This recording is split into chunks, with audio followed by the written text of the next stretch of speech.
Good morning বন্ধুরা, কেমন আছো? আশা করি খুব ভালো আছো, সুস্থ আছো। শুভ বৃহস্পতিবার। সকাল সকাল পুজোটা কিন্তু কমপ্লিট হয়ে গেছে। আমার মা লক্ষ্মীর স্নান এবং পুজো দেখতে পেরেছো। গাছের ফুল দিয়ে পুজো দিতে মন কিন্তু খুব শান্তি হয়ে যায়। আর গাছের এই বিভিন্ন ধরনের ফুল দিয়ে পুজো দিলে তখন মনে হয় সত্যি পুজো দিয়ে সিংহাসনটা অপূর্ব লাগে, সুন্দর হয়ে ওঠে দেখতে। বৃহস্পতিবার মানে অনেক কাজ, বৃহস্পতিবার মানে সকাল সকাল ওঠা, আর বৃহস্পতিবার মানেই হচ্ছে খুব তাড়াহুড়ো ব্যস্ত মনে সংসার চালানো। তাই আজকেও সেরকমই একটা নিয়ে দিন শুরু করতে চলেছি, সুন্দর একটা দিন। তা দেখতে থাকো ভিডিওটি আর সাথে থাকো। দেখো বন্ধুগণ, সকাল সকাল বাজার হয়ে গেছে মানে মন শান্তি হয়ে গেছে, পুজো হয়ে গেছে। এইবার আমি রান্নায় যাব ভোলা মাছ, চিংড়ি মাছ আর মাটন। বৃহস্পতিবারে তাড়াহুড়ো ব্যস্ততার মধ্যে আমার হাজব্যান্ড মটন নিয়ে হাজির। কি করব, করতেও হবে, খেতেও হবে, তাই জন্য মটন রান্না করতে শুরু করে দিয়েছি। এখানে দেখো পেঁয়াজটাকে লাল লাল করে ভেজে নিচ্ছি, আর এখানে 4 পিস আলু, গোটা গোটা আলু আর মাঝখান দিয়ে চিড়ে চারা গা চিড়ে দিয়েছি। আর এখানে মটনটাকে সুন্দর করে মাখিয়ে রেখেছি। জিরের গুঁড়ো, ধনের গুঁড়ো, লঙ্কার গুঁড়ো, কাশ্মীরি লঙ্কার গুঁড়ো, আদা বাটা দিয়ে নুন এবং হলুদ দিয়ে মাখিয়ে রেখেছি। আর নুনের কথা তোমাদেরকে বলেছি, নুনের কথাটা আমি বলতে পারবো না, তোমাদের মতন স্বাদ মতন তোমরা দিয়ে নেবে। পেঁয়াজটা ভাজা হওয়ার পরে ওখানে দিয়ে দিলাম রসুন আর হলো টমেটো পেস্ট। দেওয়ার পরে এখন সুন্দর করে এটাকে পেস্ট করতে থাকবো, মানে নাড়তে থাকবো, সরি পেস্ট নয়, নাড়তে থাকবো যতক্ষণ এটাকে কষানো যায়। আর রসুন এখনই ভালোভাবে কষিয়ে নিতে হবে সুন্দর করে। মটনটা কিন্তু আমি দিয়ে দিয়েছি। এইবার ভালো করে সুন্দর করে আমার কষাতে হবে।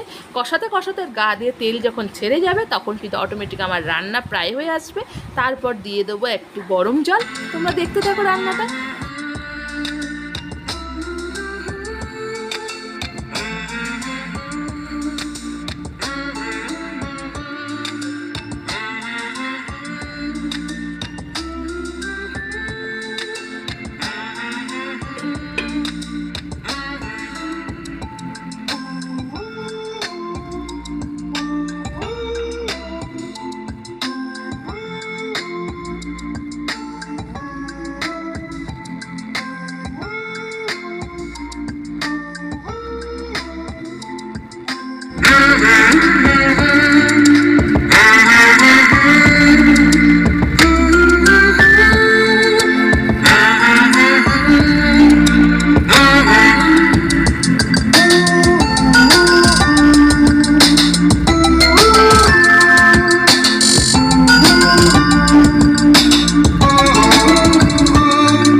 আর এখন শুরু হলো বৃষ্টি। তা কি করব, গোপুর সোনার জন্য দুটো জামা কিনতে পেরেছি, আর কিচ্ছু কিনতে পারিনি। তোমরা হয়তো বুঝতে পেরেছো। এবার গোপুর সোনার জন্য এই দুখানা জামা কিনেছি। আমার গোপুর সোনা এবার কালকে তোমরা দেখতে পারবে জন্মাষ্টমীর একদম ব্লগ, আমার গোপুর সোনাকে কী কী দিচ্ছি। এবং আমার গোপুর সোনার 2 দিন আমরা অনুষ্ঠান করি, কারণ নন্দোৎসব আর জন্মাষ্টমী, সেটা তোমাদের সাথে শেয়ার করব। যদি ভালো লেগে থাকে তাহলে অবশ্যই করে লাইক, কমেন্ট আর শেয়ার করে দিও।